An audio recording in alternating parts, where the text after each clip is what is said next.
Let's talk about cars. We're gonna try something different.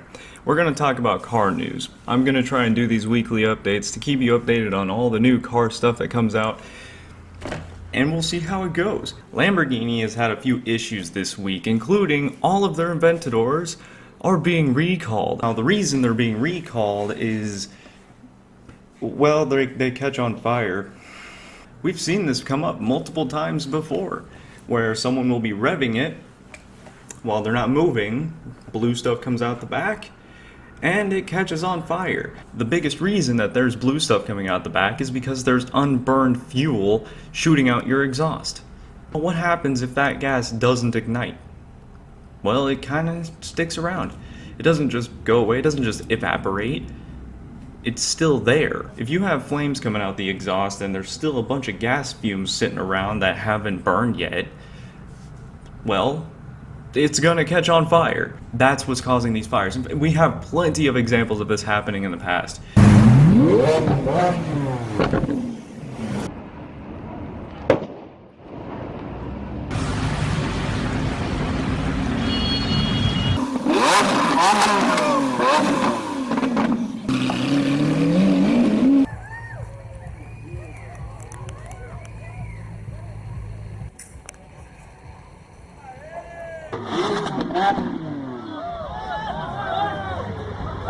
Anyway. Also in the news about Lamborghini, they've been teasing some of their new carbon fiber technology. This includes a sort of composite material. They call it forged composite. Now this material, I've seen it in person. It's much like a fiberglass type of structure. Just pieces of carbon fibers, just groups of it. And it's just put together. Now Lamborghini says that this is stronger than normal carbon fiber. They say it's lighter, it's more efficient. Sure, I guess. And it's not bad looking. To me, now in my head, that sounds like it's not going to be as strong as literal woven fibers. Apparently it is. People that are smarter than me have got this figured out. So I'm not 100% sure what's new. I thought it was already a thing. But it's news. And you heard about it. So it must be news. And then one of the only other things we have about Lamborghini this week includes their SUV that's coming up. I'm really excited for this car. We've seen some spy shots recently that don't look a whole lot different than the SUV concept that we saw not too long ago. Now this YouTube page, Jan Peaser, took these photos, the spy photos, and turned them into a render that looks just about exactly what we should expect the production model Urus to look like. Also in the news, a little bit more about Lamborghini, including a little bit about Ferrari. We have a Spanish company making Lamborghinis and Ferraris illegally with Toyota parts and engines out of fiberglass and selling them off as Lamborghinis. Now, these are clearly just kit cars. However, apparently what they were doing was very illegal where they are, and they got busted by police. Now, here are some screenshots of what went down. Now, these cars look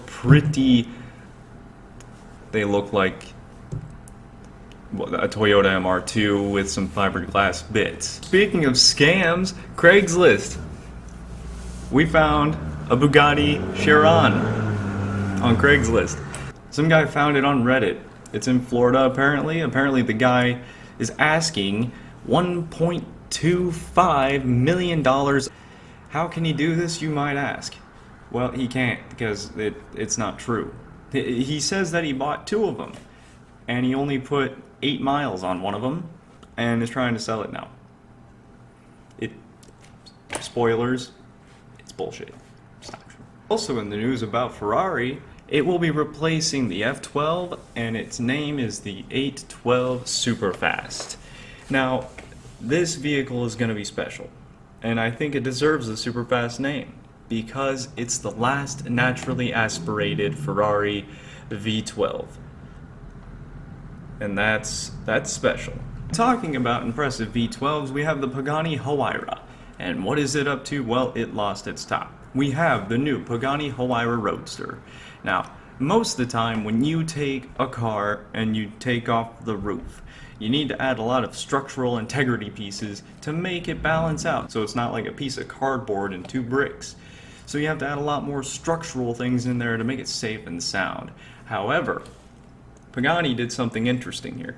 They took their Huayra, their golden standard of a vehicle, took the roof off, and made it lighter.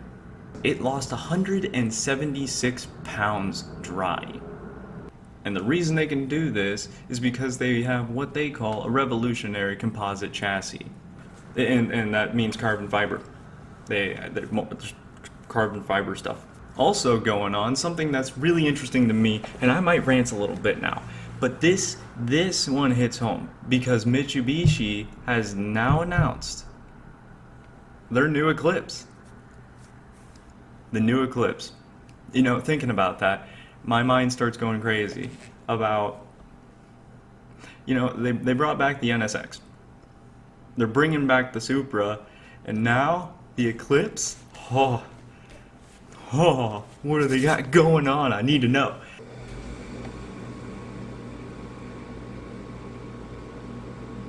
I need to go turn off the heater. I'm in the office, and now I have this interruption. So either I wait, which it's already warm in here. I'm just gonna go shut it off. I don't even know if I'm allowed to do this. Well, it turns out I don't know how to shut that off. I mean, I turn it off. Oh shit. Oh oh. Anyway, back to the thing about the Eclipse. It's not a car, it's a crossover. Now,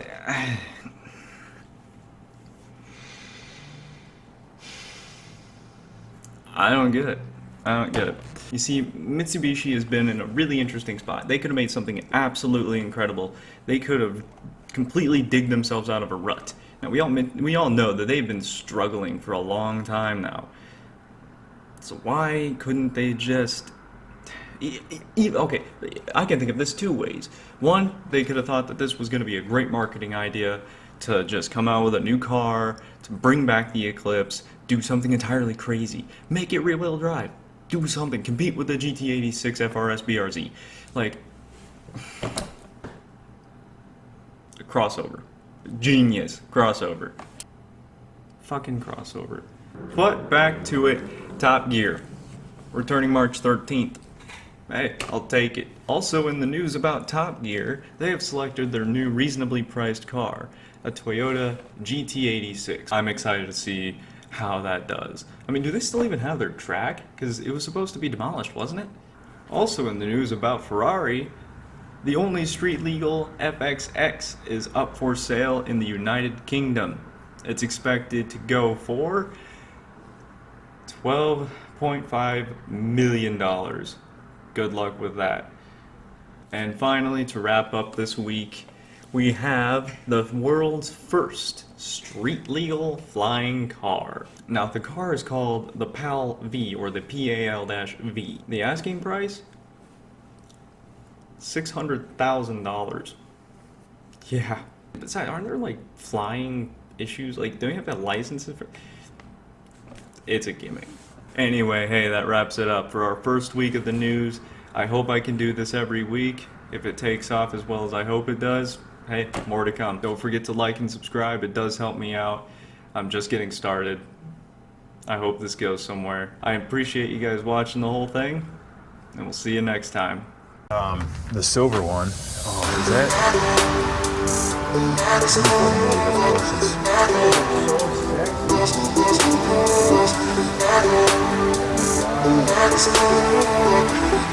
it's...